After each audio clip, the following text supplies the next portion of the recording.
Olá, hoje é domingo e esse é mais um dia debaixo do sol. Eclesiastes, capítulo de número 2, versículo de número 8. Eu leio para vocês a parte C do versículo. E também de um harém, as delícias do homem. Eu sou Thomas Souza e essa é a nossa jornada de sabedoria.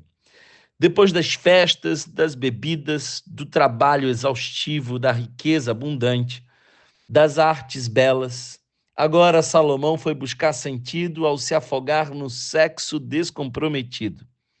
A palavra harém aqui não é tão fácil de traduzir, não, pois em todo o Antigo Testamento ela só aparece nesse texto.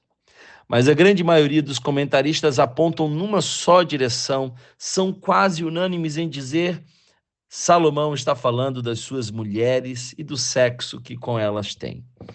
Um termo muito semelhante à palavra harém apareceu em cartas egípcias e era usado para designar a palavra concubina.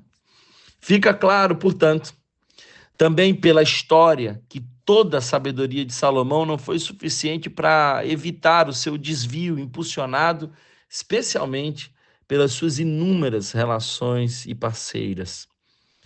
O texto no primeiro livro dos Reis, capítulo 11, verso 3, nos diz que ele casou-se com 700 princesas e 300 concubinas, e as suas mulheres o levaram a desviar-se. Salomão mudou a maneira de ver as relações com o passar do tempo. Essa é a verdade. Antes, a sua visão estava ali bem clara e descrita em cantares. Eu sou do meu amado e meu amado é meu. Uma relação de intimidade e de exclusividade. Depois ele aderiu à visão tribalista. Eu sou de todo mundo e todo mundo é meu também. Quando uma só mulher não é suficiente, 1000 jamais bastarão. Para Leon Tolstói, aquele que conheceu apenas a sua mulher e a amou, sabe mais de mulheres do que aquele que conheceu 1000. Eu quero te perguntar de quanto sexo e companhia você precisa para ter propósito na vida. Nossa sociedade nunca esteve tão desimpedida para expressar os seus desejos e fazer o que bem quer com o seu corpo.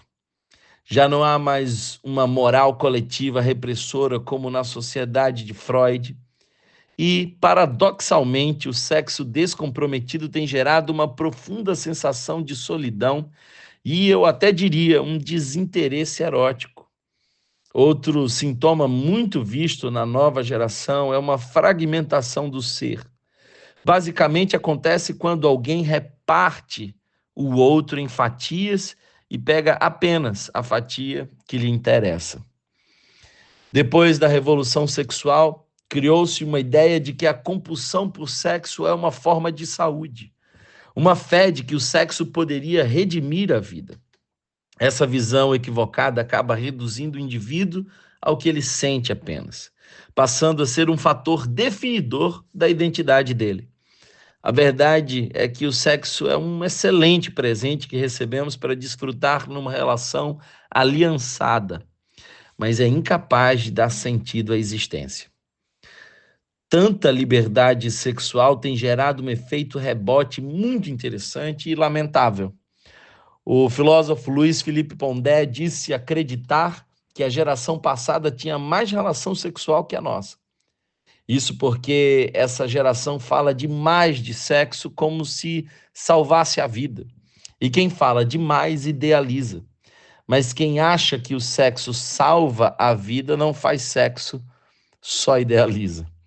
Eu concordo com ele, parece que o escritor Nelson Rodrigues também, porque ao escrever o seu texto A Viuvez de Sarong, também afirmou algo interessante. Nunca se desejou tão pouco sexo, diz ele.